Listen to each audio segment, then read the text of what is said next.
Hello, everyone. I'm Annie Gibbins, and you're listening to Memoirs of Successful Women, the podcast where you get to hear candid conversations with fascinating women from around the globe who share aspects of their business and life journey, how they measure their success, and what they have learned along the way.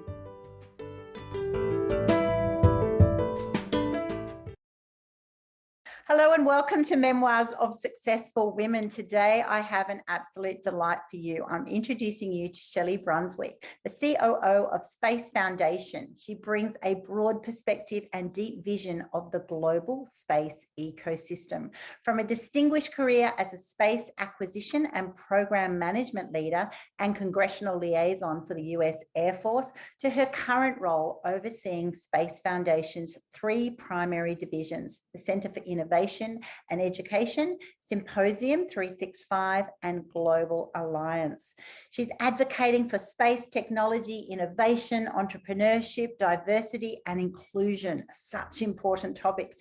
And Shelli has been able to collaborate with organizations all around the world to connect commercial, government, and educational sectors. She's also been named the 2020 Diversity and Inclusion Officer and Role Model of the Year by Women Tech Network. So welcome to the program, Shelli.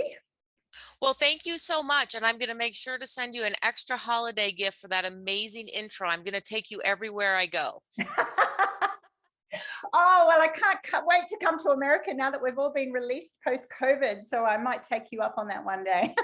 Wonderful. No, that's what I love about this show, this podcast, just meeting amazing people from around the world. I never cease to be inspired, impressed, dazzled by just the breadth of woman, you know, the areas that we can dabble in. And I've certainly never had anyone on my show with the background like you've had. So let's just launch into your role at the moment. I know you've got an active leadership role with United Nations Space for Women. You're also in Women Tech Networks and other areas, but let's just start there. What do you actually do for those people who actually aren't aware? What would Space for Women even mean?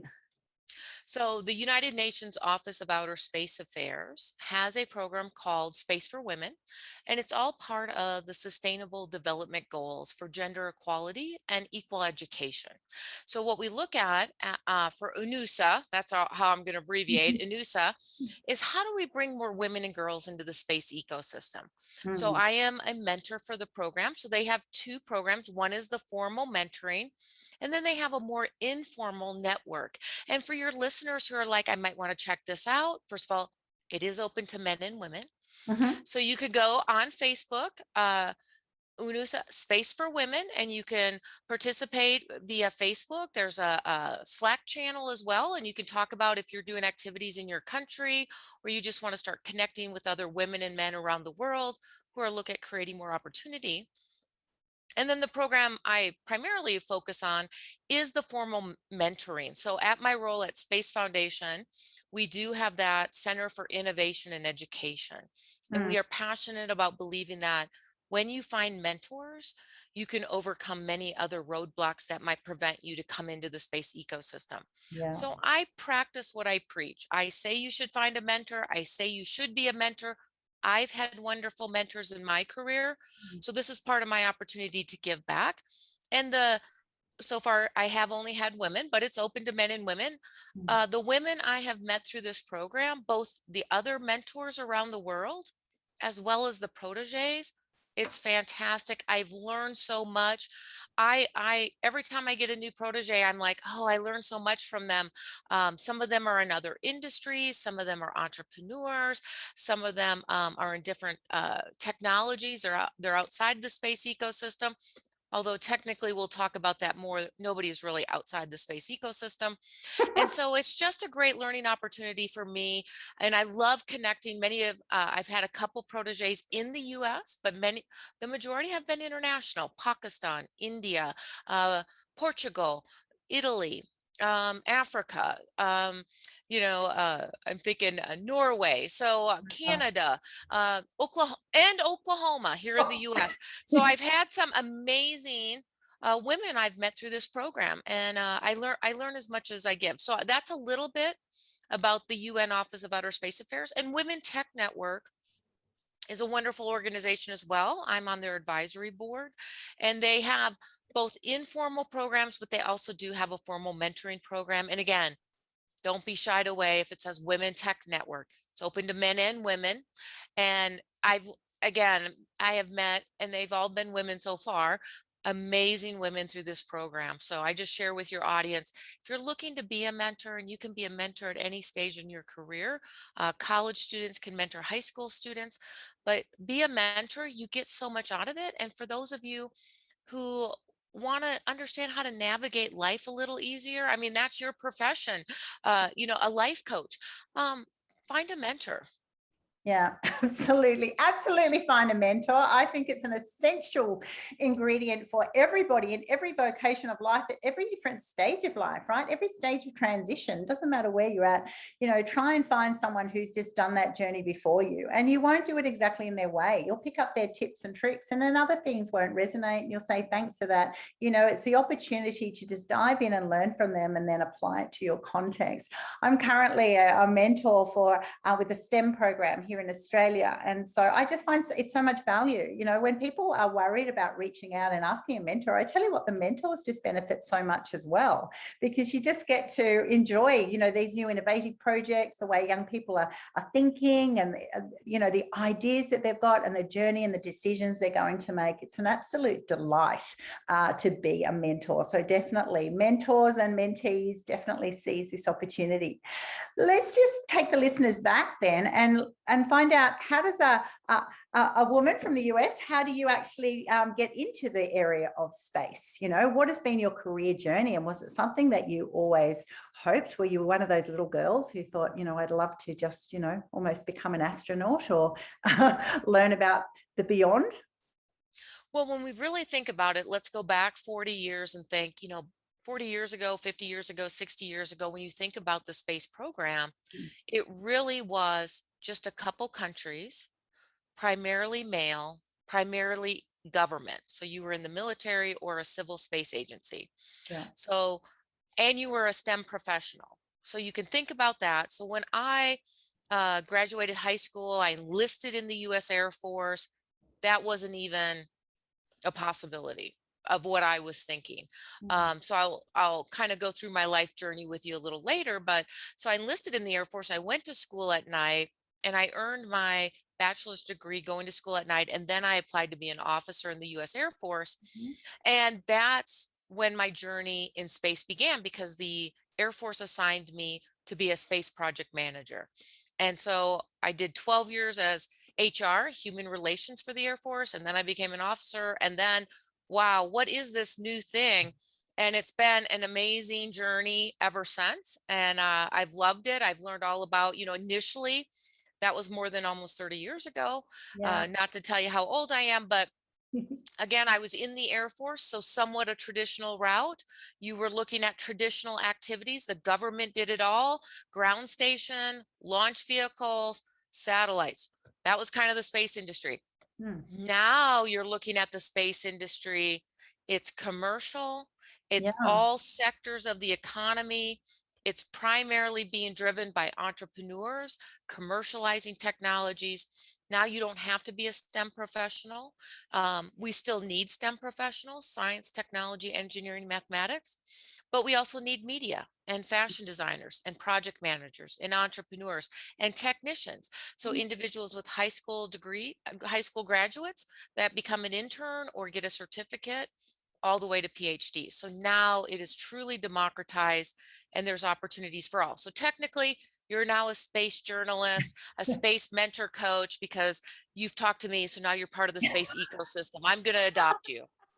I feel like I've had a massive promotion just in a few sort of minutes. And I think that's incredible, because I must admit, I've been one of those people think someone who works, in the Space Foundation has to be like PhD level, total science geek, trained to be an astronaut. You don't think that there is, a role for all of these different people. So I think people who are fascinated by this area, I think that's a really enlightening point already. I think it's also interesting. yes, because now I look at the commercial side. You think of, Richard Branson or Elon Musk or people, paying money to go up in space. And it's kind of like, wow, anyone can go up in space these days if you've got a few million or billion to be free. So that whole change of environment must be very stressful for government, actually, when they've had total control over this area. And now it is actually branching out into the commercial sector. What does that mean? And I'm sure a lot of people must get quite stressed about that, because we have to adapt and change, right? And if you don't, then you we won't be meeting the needs of our current society, right? So what have been the barriers for women, though? So you've actually, you've referenced that when you came in, back in the day, probably similar to my day, of, everything was not suitable for women, or probably not an opportunity for women, or even if you were had that opportunity, you weren't therefore in government or in the right sector. What have been the biggest challenges that you've had to overcome that you're now have pioneered for other people to sort of have an easier ride, if you like? They'll have their own challenges, but what have been your challenges? So again, as I came into the space ecosystem, so when I applied to be an officer in the US Air Force, my opportunity for being selected was only 12%, 1-2. And that's because I do not have a STEM degree. I have a business degree. I have an MBA. And so back in that time, that was not a normal pathway for space professionals. However, and I'll tell you about that. I wasn't selected the first time, but I was selected the second time. And so there's always a life lesson in that. Yeah. But I was selected the second time, and you're like, wow, what is this new thing? I was unfamiliar and a little bit, what is this thing? Loved it, embraced it. It was exciting. But the other thing is, as you said, there were not a lot of women at that time. I never noticed it. As a military, I'd been in the military a number of years. So at this point, I was very seasoned. And so when somebody one day pointed out, are you uncomfortable? You're like the only woman in the room. Yeah. You kind of go like this and you go, I never noticed it. I just thought we were all professionals. And so I think since I never noticed it, you treat people as they are individuals. What I came to the table with was the project manager for a program. And I had multiple talented individuals that were also at the table, and being able to listen and communicate and focus on the mission. So if you're in industry, how do you accomplish the task? How do you take care of the customer? In the military, how do you accomplish the mission? How do you take care of your team? So I always just focused on what are we trying to accomplish here, not on who's at the table, who's male or female, are you military or civilian or a contractor? It's easy for us to put labels on people, but we Yeah. really are all just people. And what we've learned, over the last 30 years is that it's really good to bring diversity to the table. It's really good to bring multi-generational regions of the world, male and female, to the table, because sometimes, and usually, and they've proven it, so it won't be sometimes, what they've proven through reports is that you come up with better solutions. Yes. You also, for businesses, it increases your bottom line. So I'll just share that with you. I don't know if I had a challenging journey. I mean, I just had a journey. And what I hope is that those who are coming behind me, it's a much easier journey where they don't sit and say, wow, did you know you're the only woman, or only Yeah. African American, or only Hispanic, or wow, you're the only person here from Africa, or you're the only person here from Australia. Australia has now a space agency. So I think we're coming to the table, and there's far more diversity, not just men and women, not just ethnicities, because that's a lot US ethnicities, but regions of the world, and generational. We can look at the US has an aging population. So how do we make sure that we're inviting the next generation to also sit at the table, who may have been raised in a very different mindset? I was not raised where you sat in front of a computer or you played a game, or I think I played Pong, and Pac-Man. So Yeah. it's very different. So the individuals graduating from high school and college have a very different skill set Yeah. than those of us my era, because we didn't have that constant entertainment factor, I'll call it, that constant engagement. And so they're coming to the table with faster skills, sometimes more computer savvy skills, technology skills, different ways of thinking about it. So, as leaders, invite diversity to the table. So, I will laugh though, because when you invite diversity to the table, sometimes you're not always thrilled with what diversity says. And I don't mean that negative. It's like, somebody says something and they come at it from a different angle, and, you just have to sit back. And I have to share that with other people. It's easy to come to a quick solution when everybody thinks the same. So when Exactly. you bring in somebody different, you have to be willing to say, I want to hear what you're saying. I'm going to listen because I want you at the table and I want you to feel comfortable and I want you to say what you have to say. Mm. So I also share that it can be challenging to hear something in a different tone than what you may be used to. And I'm guilty of that as well. So I always have to check myself and say, I need to make sure that I'm listening with those two ears and Mm. I only have one mouth. So make sure I'm listening twice as much. Absolutely, because we can all have unconscious bias, right? It's just our default is, we love the way we think. That's why we think that way, and I know that those same principles work in boards that, I work in, that we're wanting board diversity for that same reason, that sometimes it's more challenging. Yes, because you've got a lot of, you've got a lot more breadth of ideas, thinking, concepts, but it actually makes it so much richer. And so once you play that out and you start encouraging it and supporting it, which is why I think, diversity has to lead to inclusion. You can have a lot of diversity, but if those voices are not heard, if they're not included, then you're just doing, you're just getting numbers on the board, right? It's easy for you to say, oh, now we've got a 50-50 women's split, which would be amazing because it's usually like 5 to 20. But if you are doing that, it's about having that diversity and also inclusion. And I love the way you've, referenced also that it's not just, gender. It's all of that's right. It's all racial groups. It's the intergenerationalized thing's fantastic. Being a mum of 5, it never ceases to surprise me just how different even, Gen Ys to millennials to Gen Zs think, it really is so encouraging once you tap into their mindsets and how they apply and gain knowledge, gain and receive, and unpack what they're learning. It's really important, particularly when you're a mentor, to actually, see what you say and how they then interpret that. I think that is absolutely brilliant.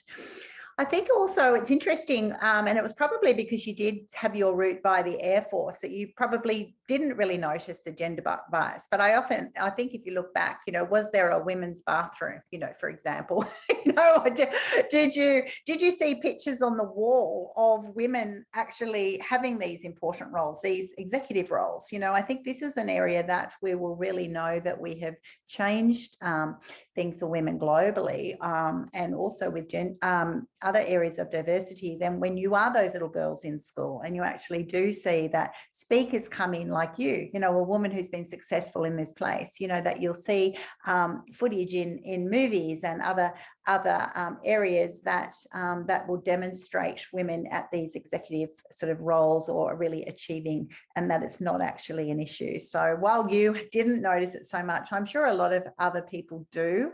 And I think we've still got a lot of work to be done, but it is so encouraging to hear from you today, to hear how we've actually come so far. And I think we often do need to stop and pause and appreciate that while we're always striving for total equality, right? Exactly. So those women wanting to actually get into space, what is the route that they should travel? What is their best route into this area? Or is it really that just follow your own path and then come and join? Like you said before, there's a role for everybody. So there really is a role. And what I share with people is your path into space could be very different. So again, I have a business degree, but we also look at SpaceX and Blue Origin hired fashion designers, right? You're not seeing those orange spacesuits from NASA going up in the SpaceX or Blue Origin. I believe Under Armour is the Blue Origin, and SpaceX has a fashion designer for their nice white suits. So even for fashion designers, you can think about it. Wow, who would have thought 30 years ago? Healthcare. When we're thinking about all the diseases that could impact us here on Earth, they also happen in outer space. Cancer happens much faster because you're not protected by the Earth's atmosphere. You're not protected from that radiation. We're also not designed as human beings to live in microgravity environment. So it causes some challenges. Women develop osteoporosis much faster. Men have eye problems. You can have hearing problems. You have muscle loss. So as we look to solve those challenges for going on to the moon and Mars and beyond, we can solve them here on Earth. And there's already some great technology, mammogram technology, cataract surgery, hearing, the cochlear implants.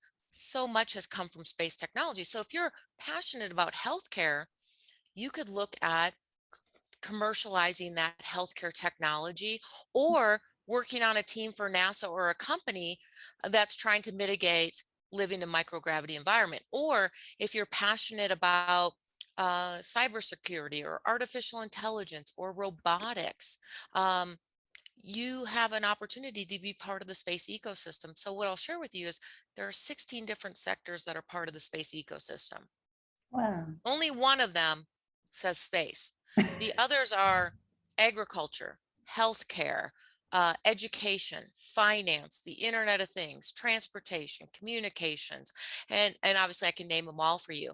So what I share with your audience, especially since it's global, Yeah. they may not have a space ecosystem like the US or China or Russia or Europe or the UAE Space Agency, but they may be very passionate about agriculture, which is a large part of ecosystems around the world. And there's space technology that can be applied for agriculture. What we've learned by Mm. using space technology called precision agriculture, we can increase crop yields by 10%. Well, for a farmer, one, that's more money in your pocket, less seeds.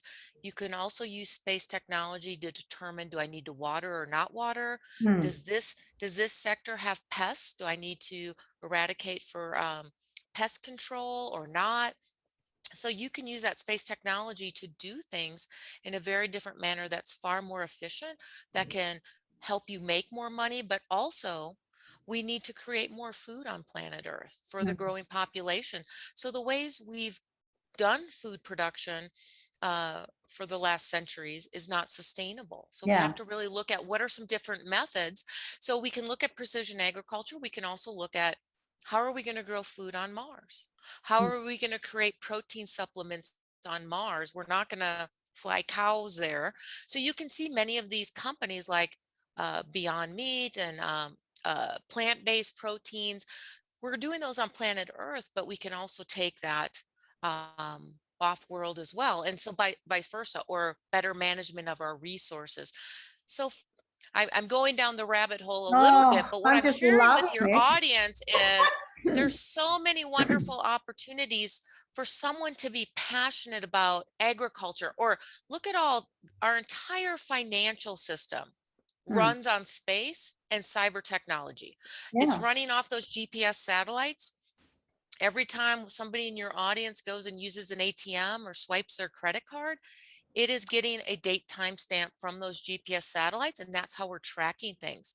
But you can also look at cryptocurrency. That is all running on space and cyber technology with blockchain. How are we going to pay people on Mars? I mean, do we do all our payments? Very rarely do we pull out, cash, real money.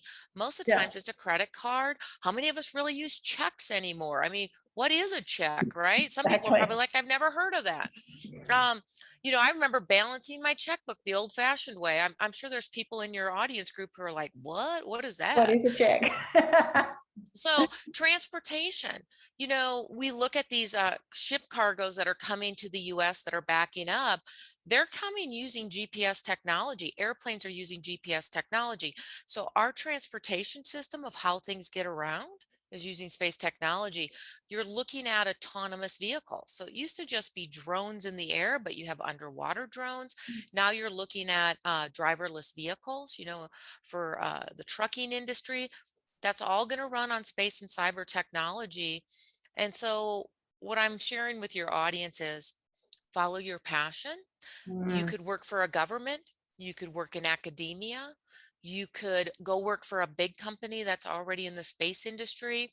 You could go work at a startup. So your opportunities, no matter what your skill set, is exciting. So I just came back from Dubai Expo last month. I was there for Space Week, Yeah. and I had somebody come up to me and say, I have a finance degree. Can I be in the space industry? And I'm like, absolutely. Yeah. Space Foundation. I got a chief financial officer. NASA hires financial managers. So, yes, you can be in the space industry. So, I'm sharing with your audience the sky is no longer the limit. Yeah. Absolutely. Well said. You have seriously blown my mind.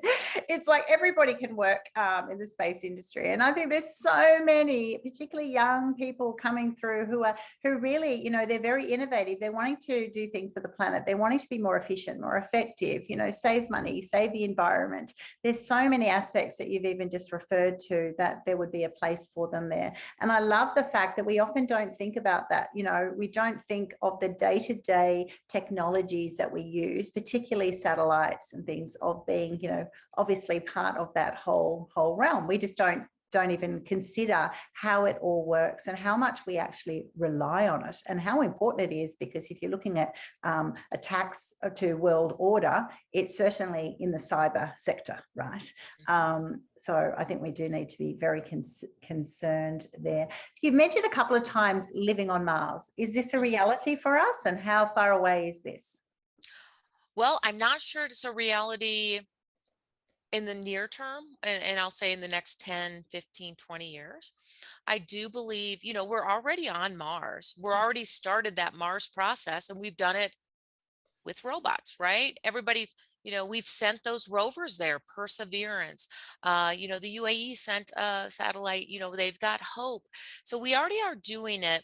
And the first way we're colonizing it is with robots, and we're getting information in it, sending it back through satellite relays and communications and space and cyber technology.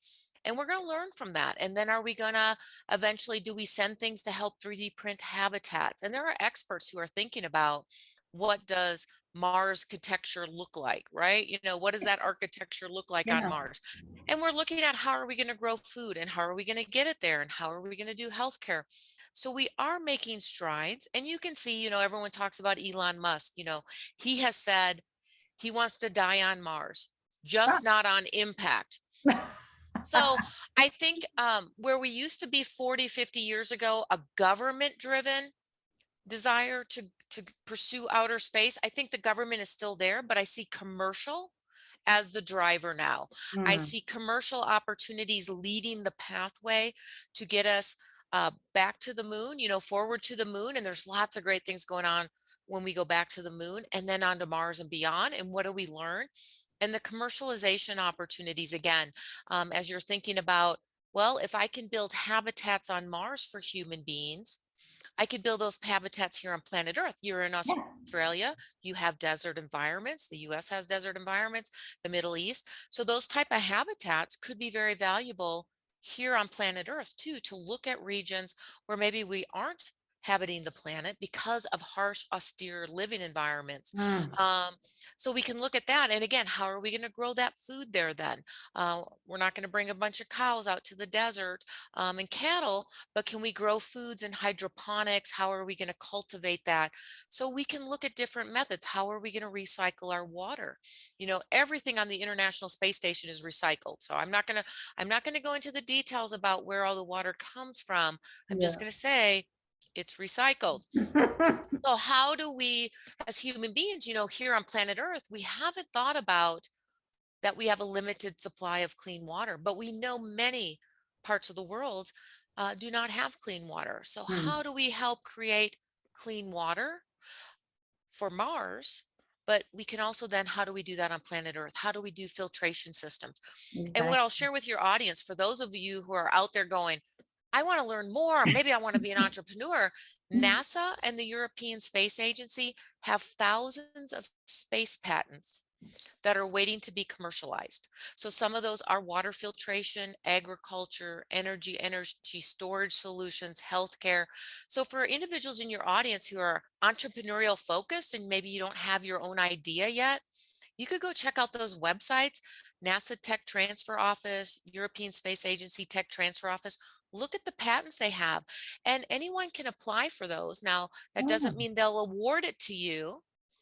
It could be national security or other things, but you could certainly look at it and potentially apply for that patent and look to commercialize it. If you're a US citizen through NASA, you can actually apply for a grant to help you look at commercializing that technology. So, for your audience who are like, I want to check out this entrepreneurial thing, let me learn more about this, there's great opportunities. And for those of you who are like, I'm not sure I want to be an entrepreneur, but I'm really interested in some of these areas, there are great companies out there, startup companies yeah. that are looking for your skill set. Think about SpaceX. We all think about them now, but think about 20 years ago.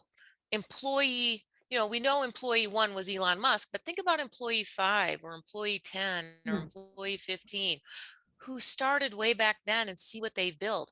You could be that employee five for an mm. amazing startup that not only helps us go on to the moon and Mars, but helps us right here on planet Earth. Oh my goodness, it's breathtaking just listening to you. Seriously, Shelli, I think everyone's going to be mind-boggling thinking now. I think that's wonderful because so many people just go, yeah, I don't know my idea. You're saying there's so many ideas that have already been made. They're just there for the taking. Obviously you have to be equipped and qualified and be able to develop, how you would make that happen. But I think that is just so brilliant. One thing I'm already thinking of, yeah, just the effects. While you've got people sort of obviously working on the innovation and technologies for space, the value of these technologies. Here in Australia, we've got 25 million people, but we're all coastal because we have this massive slab of land that we just go, oh well, no one could live there. Well, how much will our country change when suddenly, yes, you have these new technologies for new, what you can grow, how you can have clean water, how you can just farm differently. I think that is just so brilliant that there's so many technologies that you would be utilizing within your own country, not just Australia, certainly a lot of Africa and the Middle East, areas that are, so dry and arid, which basically just need a new realm of thinking, which costs money, which is why that commercial aspect is so important, because it is going to be driving things for a different purpose, but will also therefore be able to commercialize the other opportunities to come back. Is there a risk with the significant investment by a few commercial partners or players? Is that a risk to the world when you've got, a few people sort of dominating space, if you like?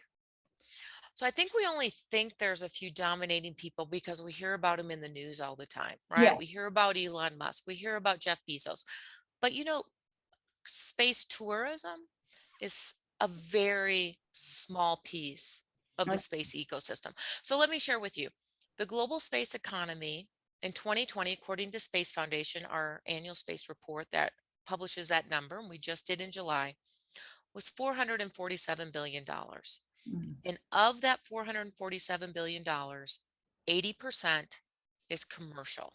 So it's products and services. That is not launch vehicles for space tourism. That is such a small amount right now. Mm. It's really satellites, it's telecommunications, it's how we're talking right now with Zoom. It's really different products and services. So that is a small part, and the bigger part that I want to share with your audience is it's $447 billion in 2020, but many analysts predict that by 2030, it's over a trillion. Some people say it could be a 1.5 trillion. Mm. By 2040, you're over 3 trillion.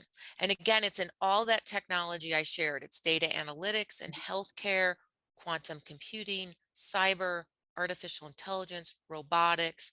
So it's really all technologies. And so there's going to be exponential growth. So that's why I share with your audience, where is your passion? Not all pathways require a PhD. Mm. Some will. Some pathways might be, we learned during COVID how important our supply chains are, how important manufacturing is, not just manufacturing offshore, as they call it, outside your country, but actually having some manufacturing in your country to provide stable supply chains, to provide stability in uncertain times. I mean, the pandemic definitely highlighted that although just in time supply chains was really great on paper when the world worked perfectly. Yes. What we've learned is that it's not a perfect solution when an unforeseen event takes place like a pandemic, and COVID will probably have some ramifications for many years to come.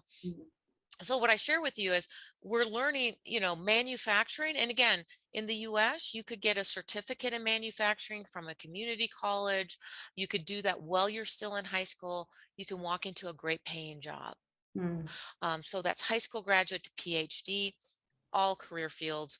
Really, we looked at how impacted the aerospace and space sector was due to COVID because their supply chains were stressed.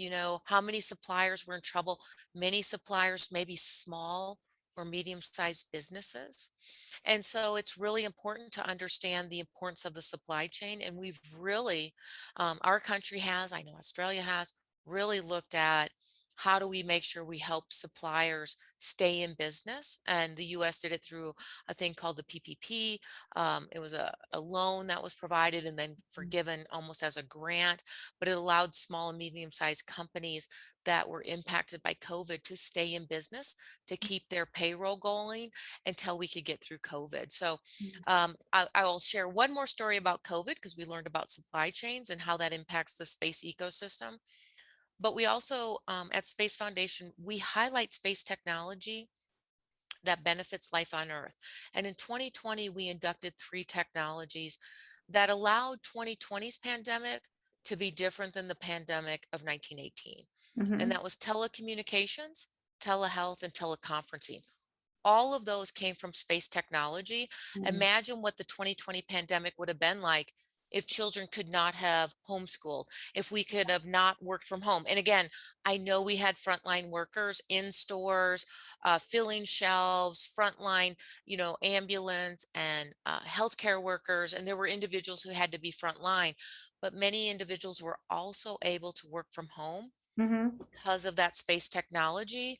Children were allowed to work to do their homework from home. And we can debate, did we lose a year in education? That's another story. But that technology allowed the pandemic of 2020 to be very different than 1918. Mm. Oh, 100%, 100%. We cannot even imagine the effects that it would be if we couldn't have homeschooled our kids. We couldn't have continued meeting. I actually found, although we thought, bringing businesses off site, which we thought was impossible, suddenly within, a few weeks, I certainly brought all of mine off site. And now we're actually now going, well, how many days will we go back into the office? We've got this whole new normal because we just now talk on Zoom or Teams or whatever and so there's a massive difference that we, although people like to think of the cost, and yes, it's not a perfect situation, and there's certainly been challenges, definitely socioeconomic challenges with kids accessing computers and technologies during that time, but still, considering it's certainly not as bad as it could have been by far, so we need to once again value these technologies, which constantly are improving. It's amazing. There's new updates happening all the time that we just say thank you for, but we know that there's an entire infrastructure behind there going, okay, well, this is the next level, this is the next level, and then we get to reap the benefits of that. So fantastic. So what's next for you, Shelli? As this podcast is called Memoirs of Successful Women. You're an incredibly successful woman. What does success mean for you, and what areas, this stage of your career, how do you see it progressing? Is it more on giving back? Is it more in that mentoring role? Is it more just things that you've always been fascinated about that you could then sort of probably just, do a bit of a pivot in towards? What does the future look like for you? Well, that's a great question. And I look at it that having served in the military for 30 years, I'm really about being a servant leader. How do I give back? And that's why I work at Space Foundation. Space Foundation is a US nonprofit. We do business internationally. You talked about our 3 divisions. We have Symposium 365, which is your trusted source for information. We have Global Alliance, which is partnerships. And then we have our Center for Innovation and Education. And that's all about lifelong learning for workforce development and economic opportunities. So just what we talked about. I'm passionate about our Center for Innovation and Education. As I said, I was just in Dubai. I spoke in Doha. Next month, I'll be speaking at a conference in Egypt. For me, the global space economy, as I just shared with you, there's lots of opportunity, but there's also some challenges, Mm. right? Technology is changing quickly. Jobs are going to change. New jobs are going to be created. Some jobs are going to go away. We also saw during COVID, uh, women kind of took some steps back. Many of them left the workforce. They had to take care of children at home and other things. And so we saw women took a step back during the pandemic in um, their place in the workforce. But I also look at it around the globe. When you think about that space ecosystem and what the US did by the Apollo program, many people said, why did we invest in that? Yes, it was a political race between the US and Russia. Mm. But when we now look at those thousands of patents at NASA and the technology we use every day, are you aware firefighters are wearing materials that fire retardant clothing that came from the Apollo era?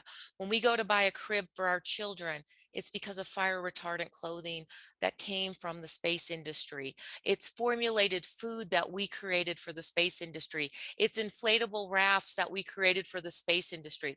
So what we're seeing is, and other countries are seeing this, is that the US had a technology advantage by investing in Mm. space technology. So you don't know what the benefits will be when you're investing that, I'll call it that seed money. Yeah. You're investing in the technology, but the dividends, GPS alone, look, we are completely dependent on GPS. Think about Uber, Mm. Airbnb. I was in Dubai. There's all kinds, Kareem, Mm. there's all kinds of apps now that could not exist Mhm. without GPS or cybersecurity. And those CEOs probably have no idea, when they're creating their app, wow, I'm so grateful for that free GPS that the US government paid for, right? Yeah. Because the US government invested in GPS Mhm. initially as a military, then it became military and civilian, and now, it's even more civilian and a small sector is still military. Mm. Think about all our airplanes, think about that shipping. Think about protecting animals in Africa. They have GPS collars on so they can check for poachers. Think Yeah. about the sensors of the drones that are protecting that wildlife from poachers. We don't even think about all that technology. So what I'm sharing with you is, I really want to be an advocate, just like I am on your show. The Mm. Space Foundation, through our Center of Innovation, has a workforce development roadmap. It's awareness, access, training, connecting, and mentoring. The first step is everyone has to be aware that Mm. there's an opportunity for them. Underrepresented groups, rural communities, inner city, women, African Americans, Hispanics, Africans, South Americans, Canadians, they're part of the good system. How do we make sure that no one on planet Earth is going to get left behind by this technology? So Mm. the first step is, I want to be out there making people aware. Then they have to have an access point. How do they come into the space ecosystem? So I shared with you, NASA and ESA have websites. You could become an entrepreneur. You could get a certificate. So what's an access point? Because when you think about the space ecosystem, most people are intimidated, like, oh, that's not for me. They've Yeah. already predetermined that that's not for them. So we've got to break down that barrier, provide them an access point. Mm. Then they probably need some training, whether it's an internship, a certificate, or a PhD, somewhere in between. Then this is the part you and I can collaborate on. Networking. Mm. It's so important to build your network with organizations that you share commonalities. So there are some great ones I shared with you. You said UNUSA, the United Nations Office of Outer Space Affairs, Space for Women. There's Women Tech Network. There's Women in Aerospace. Um, there's Space Generation Advisory Council. There's Toad Air. And these are global groups. So Yeah. your listeners could be somewhere, they could Google these, they could find them. They could find a way to start finding other individuals that might share their passion. And then, as we talked at the beginning of the show, find a mentor. When you Mm. can find a mentor, many times they can help you overcome those other challenges. So I that's my long long answer to a short question of Mm, it's really about I see the future. There are great opportunities, but we need to make sure that everyone on planet Earth benefits from mm, space technology. mm. Beautifully summarized. And I think that's so wonderful for the listeners to actually go, yeah, pretty much everything starts with awareness and then action, and then having opportunities to connect and to grow and to lean in to people who are actually there to support you. They're happy to help you find your path, but definitely find a coach, a mentor, join these groups, free groups. Things are available for you to access. There aren't the barriers. Sometimes we put our own barriers on ourselves. We think it's going to be so difficult. And the reality is no, immerse yourself, lean into your heart, what you desire to do, and actually then it will lead to a place for you. Definitely connect with Shelli, everybody. I'll be putting all of your details on my podcast platform and YouTube channel. It is not hard to find Shelli. She will definitely be able to help you find your place, find your way, point you in the right direction. What I have learned from this amazing conversation today too is, at this stage of a woman who is, at an elite level of her career, it's the passion to be globally really collaborative, to give back, to help people on their way, to make sure that people at all ends of the planet are not being underrepresented or missing out, although we often, and I'm happy to say that from Australia, you think US are doing certain things and owning that. That's actually not true. That's right. What you shared about the investments that we often think, how much money was spent on this one project, but we're not thinking of all of those benefits that we now benefit from, not just, from the US initially, but those benefits are going global, and that we all take them for granted and do rely on them now. And so one, appreciation and finding a way that we can be part of this story, this journey of ensuring our future planet and the planets beyond are in their optimum state, and that we are being smart about how we're progressing in the future. Thank you so much for being on my program today.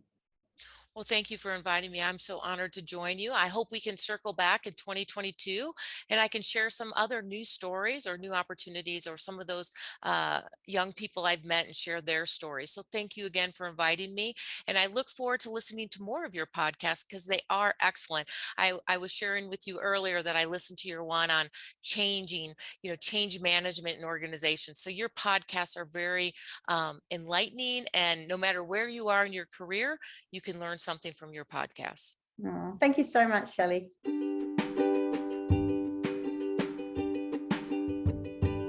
Thanks so much for listening to this episode of Memoirs of Successful Women. You can find me at anniegibbins.com, where you can download my free resources, get connected on social, and check out my online magic transformation program.